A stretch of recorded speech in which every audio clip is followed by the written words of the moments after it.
ಹೊನ್ನಗನಹಟ್ಟಿ ಮಾಗಡಿ ಮುಖ್ಯ ರಸ್ತೆಯಲ್ಲಿರುವ ಶ್ರೀ ಹೊನ್ನವ ಮಂತ್ರಾಲಯ ಮಹಾಮಂದಿರದಲ್ಲಿ ಶ್ರೀ ರಾಘವೇಂದ್ರ ಸ್ವಾಮಿಗಳ ಸನ್ನಿಧಿಯಲ್ಲಿ ವಿವಿಧ ವಿಶೇಷ ಪೂಜೆ, ಸೇವೆ ಹಾಗೂ ಧಾರ್ಮಿಕ ಕಾರ್ಯಕ್ರಮಗಳು ಭಕ್ತರಿಗಾಗಿ ನಿರಂತರವಾಗಿ ನಡೆಯುತ್ತಿವೆ. ಕ್ಷೇತ್ರದಲ್ಲಿ ತೆಂಗಿನಕಾಯಿ ಸಂಕಲ್ಪ, ತುಪ್ಪದ ದೀಪದ ಸೇವೆ, ರಾಯರ ಪ್ರದಕ್ಷಿಣೆ, ಹೋಮ ಸೇರಿದಂತೆ ಹಲವು ವಿಶೇಷ ಧಾರ್ಮಿಕ ಸೇವೆಗಳನ್ನು ಭಕ್ತರು ಭಕ್ತಿ ಭಾವದಿಂದ ನೆರವೇರಿಸುತ್ತಿದ್ದಾರೆ. ಪ್ರತಿದಿನ ಕ್ಷೇತ್ರಕ್ಕಾಗಮಿಸುವ ಭಕ್ತರಿಗಾಗಿ ಅನ್ನದಾಸೋಹದ ವ್ಯವಸ್ಥೆಯನ್ನು ಕಲ್ಪಿಸಲಾಗಿದೆ. ಶ್ರೀ ಹೊನ್ನವ ಮಂತ್ರಾಲಯ ಮಹಾಮಂದಿರದ ವಿಶೇಷ ಆಕರ್ಷಣೆಗಳಲ್ಲಿ ಹೋಮದ ಸಂದರ್ಭದಲ್ಲಿ ಕಾಮಧೇನು ಹಾಗೂ ಹಯಗ್ರೀವ ದೇವರ ದರ್ಶನದ ಅನುಭವ ಭಕ್ತರ ಗಮನ ಸೆಳೆದಿದೆ ಅಂತ ಕ್ಷೇತ್ರದ ಭಕ್ತರು ತಿಳಿಸುತ್ತಾರೆ. ಅಲ್ಲದೆ ವಿನಾಯಕನ ಮೂಷಕ ವಾಹನವನ್ನು ಎತ್ತಿ ಹಿಡಿದಿರುವ ಅಪರೂಪದ ದರ್ಶನವು ಕ್ಷೇತ್ರದಲ್ಲಿ ಆಗಮಿಸುವ ಭಕ್ತರಲ್ಲಿ ವಿಶೇಷ ಕುತೂಹಲ ಮೂಡಿಸಿದೆ. ರಾಯರ ಸನ್ನಿಧಿಗೆ ಆಗಮಿಸುವ ಭಕ್ತರು ವಿವಿಧ ಸೇವೆಗಳಲ್ಲಿ ಪಾಲ್ಗೊಂಡು ಪೂಜಾ ಕೈಂಕರ್ಯಗಳನ್ನು ನೆರವೇರಿಸುತ್ತಿದ್ದಾರೆ. ಕ್ಷೇತ್ರದಲ್ಲಿನ ಧಾರ್ಮಿಕ ವಾತಾವರಣ, ವಿಶೇಷ ಸೇವೆಗಳು ಹಾಗೂ ಅನ್ನದಾಸೋಹದಿಂದ ಭಕ್ತಿಮಯ ವಾತಾವರಣ ನಿರ್ಮಾಣವಾಗಿದೆ. ಭಕ್ತರ ನಂಬಿಕೆಯಂತೆ ರಾಯರ ಸನ್ನಿಧಿಯಲ್ಲಿ ಕಾಯಿ ಸಂಕಲ್ಪ ಹಾಗೂ ತುಪ್ಪದ ದೀಪ ಸೇವೆ ಸಲ್ಲಿಸಿರೋದ್ರಿಂದ ಇಷ್ಟಾರ್ಥಗಳು ಈಡೇರ್ತವೆ, ಕೆಲಸ ಕಾರ್ಯಗಳು ನೆರವೇರ್ತವೆ ಅನ್ನೋ ವಿಶ್ವಾಸ ಇದೆ.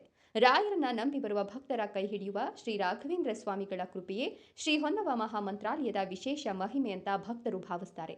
ಮಂಗಳವಾರ, ಗುರುವಾರ ಮತ್ತು ಭಾನುವಾರ ದಿನಗಳಲ್ಲಿ ಶ್ರೀರಾಯರಿಗೆ ವಿಶೇಷ ಪೂಜೆ ಹಾಗೂ ಸೇವಾ ಕಾರ್ಯಕ್ರಮಗಳನ್ನು ಆಯೋಜಿಸಲಾಗುತ್ತಿದ್ದು, ಹೆಚ್ಚಿನ ಸಂಖ್ಯೆಯಲ್ಲಿ ಭಕ್ತರು ಕ್ಷೇತ್ರಕ್ಕಾಗಮಿಸಿ ರಾಯರ ದರ್ಶನ ಪಡೆದು ವಿಶೇಷ ಸೇವೆಗಳಲ್ಲಿ ಪಾಲ್ಗೊಳ್ಳುತ್ತಿದ್ದಾರೆ. ರಾಯರ ಬಗ್ಗೆ ಹೇಳ್ಬೇಕು ಅಂದ್ರೆ ಇನ್ನೊಂದು ಮಾತು ಏನು ಇಲ್ಲ. ಹೆಂಗ್ ಬಂದ್ವಿ ಅಂತಂದ್ರೆ ನಮ್ಮ ಅಣ್ಣ ರಾಯರ ಭಕ್ತ, ಅವರಿಂದ ನಾವ್ ಇಲ್ಲಿ ಬಂದ್ರಿ. ಅವ್ರು ಮಾಡೋ ಪೂಜೆಯಿಂದ ನೋಡಿ ನನ್ಗೂ ಒಂದ್ ದಿವಸ ಕರ್ಕೊಂಡ್ ಬಂದು ಇಲ್ಲಿ ಬಂದ್ಮೇಲೆ ಅಂತೂ ಇನ್ನೊಂದ್ ಮಾತಿಲ್ಲ. 9 ವಾರ ಆಯ್ತು ಕಾಯಿ ಕಟ್ಟಾಗಿಂದ. ಎಲ್ಲ ಪ್ರತಿಯೊಂದು ಒಳ್ಳೇದು, ಎಲ್ಲಾದ್ರಲ್ಲೂ ಸಕ್ಸಸ್ಫುಲ್ಲು. ಹೆಜ್ಜೆ ಇಟ್ಟಿದ ಕಡೆ ಎಲ್ಲ ಜಯನೇ ಇದೆ ನಮ್ಗೆ. ಏನೇ ಕೇಳ್ಕೊಂಡಿದ್ದೆಲ್ಲಾನು ಇವಾಗ್ಲೂ ಅಷ್ಟೇ ನೆನ್ಸ್ಕೊಂಡ್ ಕೂಡ್ಲೆ ಗೂಸ್ ಬಂಪ್ಸ್ ಬರುತ್ತೆ. ರಾಯರು ಅಂದ್ ಕೂಡ್ಲೆ ಒಂಥರ ಎಮೋಷನ್. ನಮ್ಗೆ ಇದಾರೆ ಅನ್ನೋದು ಒಂದು ಧೈರ್ಯ, ಶಕ್ತಿ, ಭರವಸೆ ಎಲ್ಲಾನು ಇದ್ರಲ್ಲಿ ಖಂಡಿತ ಇದೆ. ನೀವು ಅಷ್ಟೇ, ಎಲ್ಲರೂ ಅಷ್ಟೇ. ಇದು ಯಾವ್ದೇ ರೀತಿ ಒಂದು ಸಲಿ ಬಂದು ನೋಡಿ ಅದಾದ್ಮೇಲೆ ನಿಮಗೆ ಗೊತ್ತಾಗುತ್ತೆ ರಾಯರು ಏನು ಅಂತ.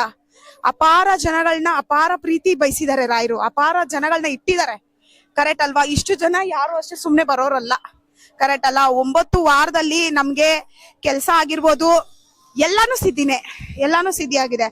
ಈಗ್ಲೂ ಅಷ್ಟೇ, ಮಲ್ಗೋವಾಗ್ಲೂ ರಾಯರೇ, ಬೆಳಗ್ಗೆ ಎದ್ದಾಗ್ಲೂ ರಾಯರೇ, ಕಣ್ಬಿಟ್ರು ರಾಯರೇ. ಎಲ್ಲಾದ್ರಲ್ಲೂ ರಾಯರಂತೂ ನೆನಿದೆ ಅಂತೂ ದಿನನೇ ಇಲ್ಲ ನಮ್ದು. ಗುರುವಾರ ಅಂದ್ರೆ ಒಂದು ಹಬ್ಬ ನಮ್ಗೆ. ಪೂಜೆ ಮಾಡ್ಬೇಕು, ರಾಯರ ದೇವಸ್ಥಾನಕ್ಕೆ ಬರ್ಬೇಕು. ಈಗ 9 ವಾರದಲ್ಲಿ ಎಲ್ಲಾನು ಸಕ್ಸಸ್ಫುಲ್ ಆಗಿದೆ. ಎಲ್ಲಾರು ನಂಬಿ ರಾಯರನ್ನ ಬಂದು ನಿಮ್ ಕಷ್ಟ ಆರಾಮ್ಸೆ ನೀವು ಇಲ್ಲಿ ಪರಿಹಾರ ಮಾಡ್ಕೋಬಹುದು.